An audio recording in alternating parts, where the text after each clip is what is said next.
fotografías, pero por favor sin flash. Gracias. Sentados, por favor. ¿Con algo así?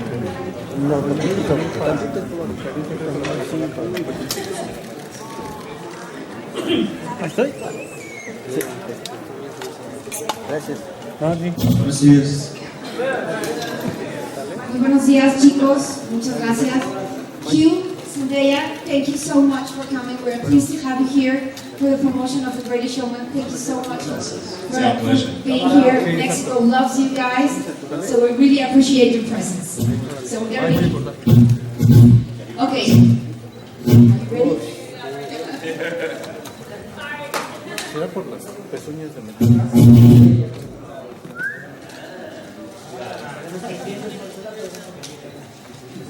Vamos a comenzar. La primera pregunta es Eric Gallardo, de Popcorn Show. Eric. Buenos días, chicos. Buenos días, Hugh. Buenos días, por acá. Buenos días. Hola.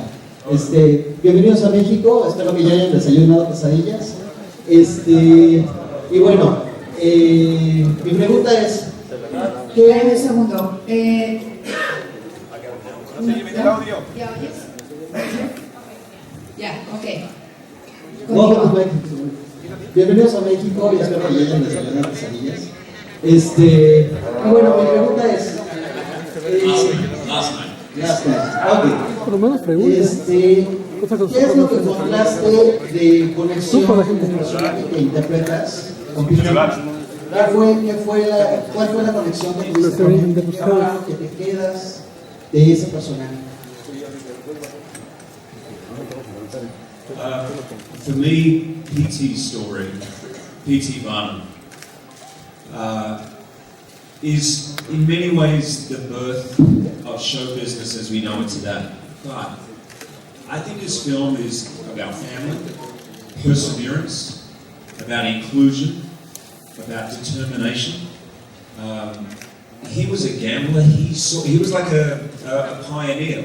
I think of him like a Steve Jobs, like a Elon Musk. He saw the world completely differently, and he wouldn't be told no. And for me personally, I do believe in taking risks. I don't think I take risks on the level of P.T. Barnum, but it seems to me, as a 49-year-old, that most of the great rewards that I've had have involved some risk. Doing something that is other people may think is a bad idea, doing something you're a little scared of is a good thing.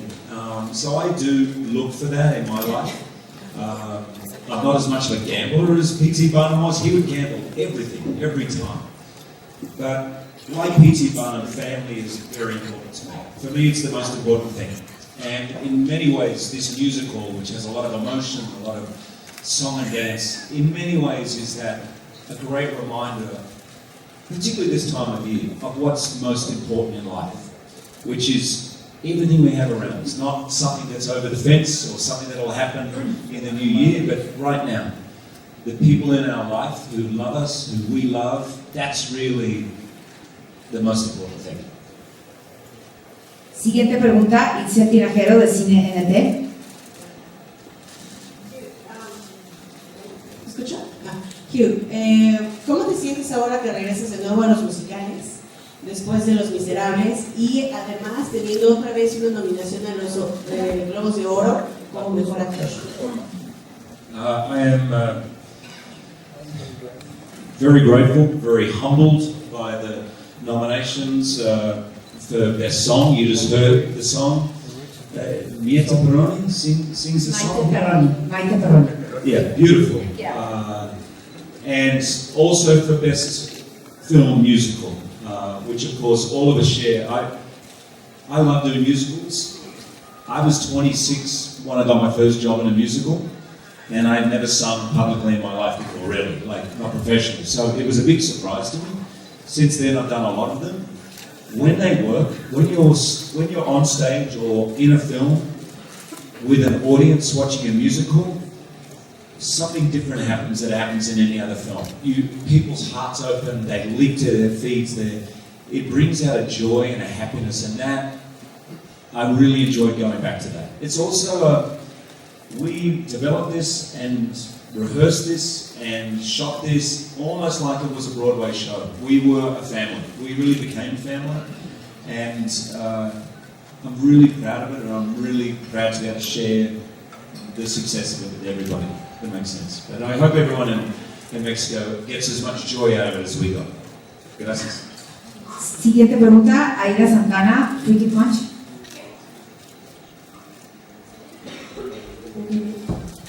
Hugh, good morning.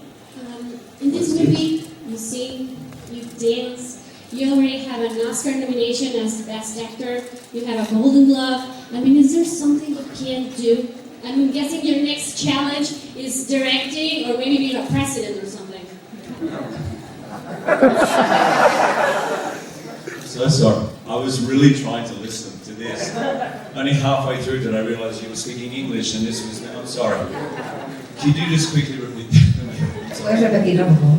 What's your next challenge? Because you already do everything in your movies. You sing, you dance, you have an Oscar nomination for Best Acting, you have a Golden Glove. I mean, you're supposed to become a president or something. Because what's the next I won't be thing? running for office, political office, I can tell you that. I don't know. It's an exciting time in my life, in that Logan finished a 17-year run playing a character, which honestly I never thought would be more than one movie. It's been amazing. I just wrapped a film with Jason Reitman called The Front Runner, which is a political comedy, something very different. I'm excited to take on new things and different things, and I'm not sure, but I have to tell you, sitting on stage with this incredible young woman, I've decided that I want to be like Zendaya when I grow up. So when I've worked that out, I'll let you know exactly. But this is my mentor here. Siguiente pregunta, Ninoshka Aguilar, para este escenario. Tengo dos preguntas para Zendaya y para CineNT.com. Si me puedo platicar del proceso musical, cómo fue cantar estas canciones, estos compositores nuevos que habían grabado la verdad aquí en el ¿Puedes hablar un poquito más lento y más fuerte, por favor? de la música, si nos pueden comentar del proceso musical, cómo fue, qué opinan de estos compositores maravillosos y de haber confiado en ellos cuando todavía no ganaron otros que nos da la gana. Igual del director que fue sobre la firma, se nos puede decir su opinión. Y por último, el mensaje. A mí me gusta un mensaje de la película que se llama el acto de más noble, que es el de hacer felices a los demás. Para ustedes, ¿cuál fue el mensaje que más les gustó de la película? Gracias.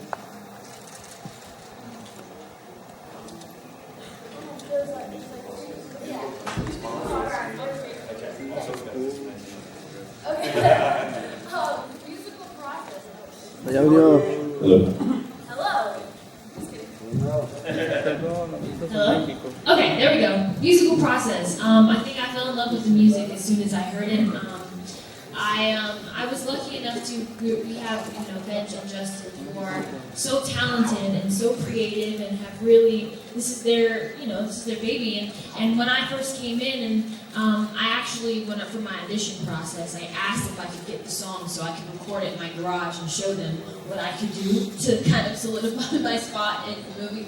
I think that's when I fell in love with this song, but I think everybody can relate to each of the songs in a different way, and I think that's so beautiful about it, is I think at any point in the day, no matter how you're feeling, what emotion you're going through, one song will speak to you loudly, and it'll be stuck in your head, and I think that's something special, with anything that you go through in life, there's a song that fits for you. And that's what makes, I think, the whole soundtrack special, And for me, being able to record it and being with Benj and Justin, who allowed me the freedom to, I guess, have fun. They were like, we want it to be you as well. We want your influence. We want to hear you shine through the song. And so they allowed me to do my thing and have fun and collaborate with them as much as I could. And that's always a good process, when you feel like you're involved. They didn't allow me that freedom because I didn't have the same level of talent. And I remember hearing Zendaya's recording of her song. I went in to record, and they said, you should listen to this. And I was so blown away. And I said, all those things that are different from the notes, like all the little licks. I love that term, the licks. did you teach Zendaya like you teach me? He goes, no, she just did it. I said, so are you okay if I just do some stuff? He goes, no, I'm not okay. You do what I tell you. Justin and Benj, it's for me one of the great stories of this film. When we started 7.5 years ago, there had not been an original movie musical in Hollywood for 23 years. It was considered too risky, too much to ask an audience to hear 10 new songs, as well as take in a new story.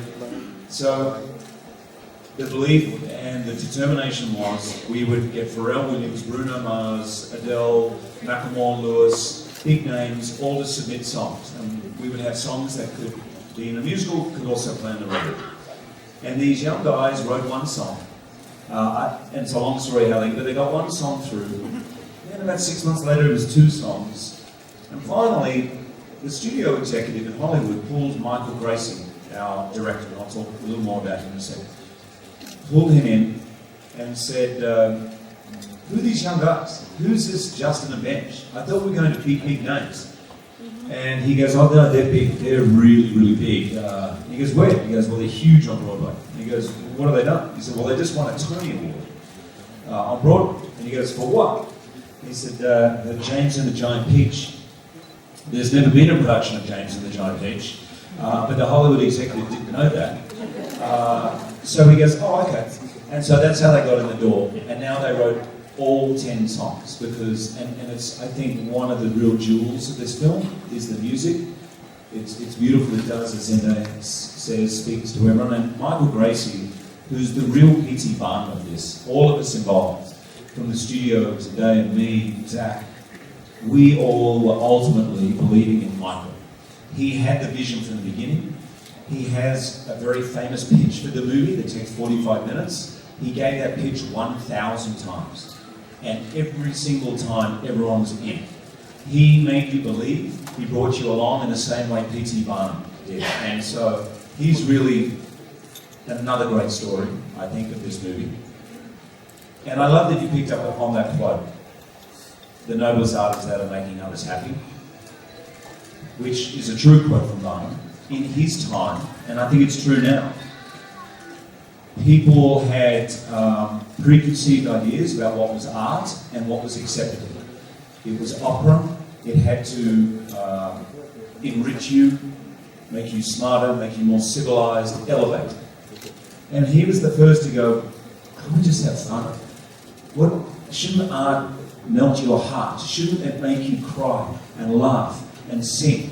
Does it have to be important? Does it have to be elevating? Why can't we feel? And he got a lot of criticism at the time, but I think it speaks to everyone today. And I say it to my kids, don't listen to the music that everyone else says is cool. If a teacher says, oh, this is a very important book, read it, but if it doesn't feel important to you, it's not important to you. Follow your heart, follow your bliss, go with that. And so that's really, I think, the legacy of P.T. Barnum. The noblest art is that of making others happy. If you can open someone else's heart, then that's a good life. More questions, we're going to be in trouble. Ok, siguiente pregunta, César Murillo, Film Channel. César? Hi, good morning. This question is for all of you. All the songs of the movie are amazing. I really like the soundtrack. But I want to know what's your favorite song and why. Thank you. This is the hardest question because it changes every 5 minutes. Like literally, it changes every 5 minutes. At some point, it was, you know, sometimes it's Rewrite the Stars, sometimes it's This Is Me, sometimes it's the other side. It literally changes all the time, and I think that, and I'm not just trying to be like, oh, our musical is great, but the music is really just, I don't know, it's something special, and you just want to listen to them all. And I can't say that I have a favorite. I think that This Is Me. I think if I had to choose, I would say This Is Me, because I think it's a song that, you know, for at least for me, when I hear it, I can't not get a little bit cheery. Because I think even on the day when we were shooting it, it was really empowering. I think everybody, especially all the dancers, we were there and we were shooting this, and at the end, Michael Gracie just kept rolling, and he was like, you know, just be happy and just, feel what you feel, and everybody was like crying, and like, I love you, this is amazing, this is me, and I think at that time we kind of, left the movie for a second, and everybody was just dancing for themselves and singing for themselves, and that felt really good, and it's rare that people are just able to be proud of saying that this is me, that we don't say that often, like, you know what, this is me. So I don't know, it's just like it's nice to hear yourself say when you sing it, I love right now, I totally agree with Zendaya, my mentor.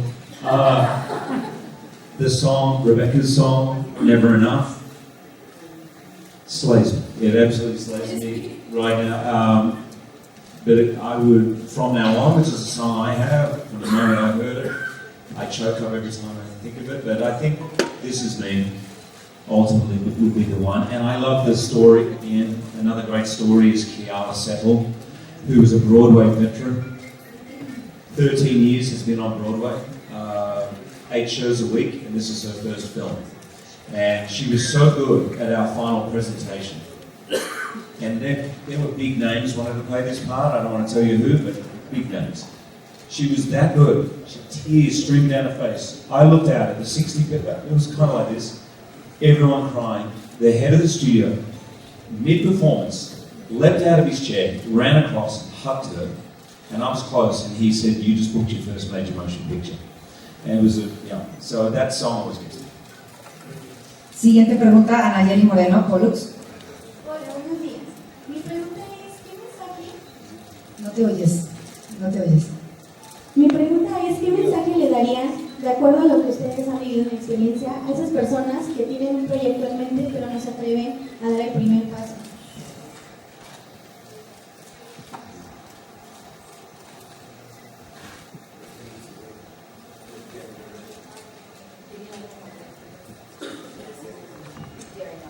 Yeah, my belief, or my personal philosophy, has always been, I would prefer to have done something and failed than to look back and feel I didn't attempt it because I was scared. I think that is harder to live with. I've had a few moments in my life. Ironically, the first time I sang at a rugby match in front of 100,000 people, I was terrified. When I was asked to host the Oscars, part of me was like, not Billy Crystal, why am I? But in the end, you think, go for it. We have a saying in Australia, have a go. Just try, do it. We would prefer someone in Australia to attempt something and fail than to not attempt at all. And to not take it all too seriously. So I think ultimately for us, and I'm so grateful to the studio, who took a risk. It's a bigger risk for them than it is for me. We had an absolute blast filming this. I do not regret anything, 1 second. It was a time of my life. And for them, it was a big risk. And I'm really proud to work with Fox. In 1 year, took a big risk on Logan, taking a different turn from all the other X-Men movies and doing this movie. So, yeah, I always encourage people to go for it. Our job, ultimately, is to fall on your face. Actors, if you're not prepared to fall flat on your face, then you shouldn't be an actor. If you're only caring about being perfect all the time, don't be an actor. It's about trying things, failing, picking yourself up, and having a laugh about it. Siguiente pregunta, Loredana Flores, sector cine. Loredana. Hi. Here? Hi. Hola. This question is for both of you. The greatest showman talks about diversity and being different, so do you think the movie could help in a way about the situation, what's happening in the world? I sure hope so. It's just a movie, and hopefully it'll bring joy to people, which I think is the most important thing we need right now. But I think specifically what drew me to my portion of the movie, my portion of the movie is a love story with Zach's character. And it's set in the circus, but really it can set anywhere, really. It's a love story about a forbidden love. And I think that that's something that, unfortunately, we still deal with. We still live in a time where people want to tell people who they can love. And, I think that at the end of the day, for these two characters, allowing, it's a constant battle of heart and mind. and at some point they both have to just let their heart speak and let their heart be louder than anything else. And I think at the end of the day, you know, it's much easier said than done, but the idea, at least in my little portion of this movie, is just to tell people that love does really conquer all, and love should be what we always lead with. And at the end of the day, it is the one thing that will make us happy. So, I mean, who's to say, you know, in this musical, obviously it's this fantastical musical, and we can make any ending that we want to have, and thankfully this does have a happy ending for these two characters, but not everybody has that, you know, so it's nice to see a happy ending. I've just sitting here thinking how for 20 years I've made movies that have had a similar theme. X-Men is really a movie about inclusion and discrimination, and the way we sometimes treat people when we fear them or we don't understand them. This movie with the oddities, and this is a true story, because back then, if you were a three-legged man or a bearded lady, you weren't just different. Many people considered you cursed by God. Families would be ashamed, they would disown them, throw them out, lock them in basements. It was a horrific time. And everyone's seen the movie Elephant Man to understand what it was like. Barnum was the first to bring them out into the open, and they lived in his house. Tom Thumb got married in his house. When he lost all his money at one point, Barnum, Tom Thumb was his backer. They became a family, and he was the first to say, what makes you different, makes you special. So I love that thing. But I also think, not just now, but always, we need to spend our energy in understanding and connecting. It's all too easy to isolate and differentiate yourself from other people. It's easier. It's harder to connect. Sometimes it's easier when you live in a street just to put up a fence and not really get to know your neighbours. But we all know and have experienced the situation that if you actually connect, become friends, and you're there for each other, it enriches life for everyone. And I'm firmly the belief that we are all made of the same stuff. I don't care who you love, I don't care what age you are, what sex you are, what country you're born in. We are all humans. We are all connected. Let's spend our energy on that, and that's what this movie is a celebration of. Siguiente pregunta, Bernardo Soto, tu lado online. ¿Dónde está Bernardo? Except at the World Cup, right? Where Australia, well,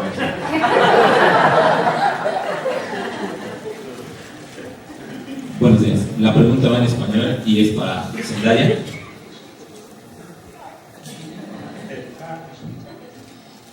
Pasas de telarañas al trapecio. Si nos pudieras hablar un poco sobre la preparación que tuviste para la película, sobre todo la actividad física y en consideración a las fans de Zac Efron, ¿cómo fue trabajar con él? Y de verdad, creo que tienen la duda de si en verdad es tan maravilloso como se ve en pantalla, que tiene el aroma a menta y a flores que se ve. Y para los dos, ¿cuál fue ese show que por primera vez en la vida los dejó anonadados, como pasa en la película? Okay. The first part I had to do was Spider-Man. Yeah, I definitely know what it feels like to be Spider-Man in this movie, as you can see. I'm constantly swinging from something and in the air, so I have a whole newfound respect for that job. But Zac Efron, Zac is awesome. He's really, really cool, and I think, you know, what's cool about working with Zac is I got to get to know him as a human being, and I think there's kind of like this idea of what Zac Efron, you know, the heartthrob is, and then there's like Zac Efron, the human being, you know, and it's kind of nice to get to know him without any like preconceived ideas of who Zac is. So it was cool, and we became a really good team, you know, because we had to literally hold each other up. If we weren't on the same page, we would hurt each other, or we would hurt ourselves, you know. So we really had to be locked in on each other, and we had to work very hard, and we had to. There was a lot of trial and error, a lot of fails, and a lot of body slams. But at the end of the day, I think we enjoyed it. You know, the pain kind of like went away when you just think about how amazing this number is going to be. like, I know it's going to be great, and then that pain just goes away, and you're like, let's just do it again, you know? So we're very motivated. And the last one was, what was the last one? Oh, there you go. Most amazing show I saw when I was younger. Oh gosh, that's a really tough question. I think I've always been a huge Beyonce fan. So Beyonce is one of the first concerts that I went to, and I was like, I need to be up there. Like, I want to do what she's doing. So definitely Beyonce for sure. But I would also say I was lucky enough to go to Bench and Justin had a premiere of their Broadway musical, Dear Evan Hansen, and I was able to go there having no idea what I was walking into or what I was going to see, and I left like in tears. I cried 3 times, and I am like not a crier. Like I'm not that kind of person. That's my mom. My mom cries and everything. I don't. So when I left there crying 3 times, you know, like it's rare that something really grabs you emotionally and makes you feel something. And I think that that's what art is supposed to do. So I think that was one of my favorite experiences. Yeah. Shows. First one I remember is the Harlem Globetrotters. The Harlem Globetrotters came to Australia. My dad took me. You have no idea how good the Harlem Globetrotters are. And they played, I thought they were really playing Australia, the team they play. They beat them like 180-4 or something like that. And anyway, the Harlem Globetrotters, in terms of musicals, the first one of the first shows I ever saw was Man of La Mancha. And it was at my high school. And I wasn't at that high school. I was in 4th grade, I was at 9. And I was going to go to this high school. My dad took me, and the lead actor, and I still remember his performance, was Hugo Weaving. Do you guys know Hugo Weaving? Yeah. Yeah, Matrix and many other movies, and a huge star in Australia. But he was still at high school at the time. That's the other one I remember. Última pregunta, Ricardo Tinajero de Uno TV. ¿Cómo estás? Buenos días. Hola, Hugh. Oye, ¿cómo te sentiste? ¿Qué tan identificado te sentiste con este personaje, ya que los dos se dedican al entretenimiento? Yeah, my mum always said I was a bit of a show-off, so it's kind of it's a good role for me.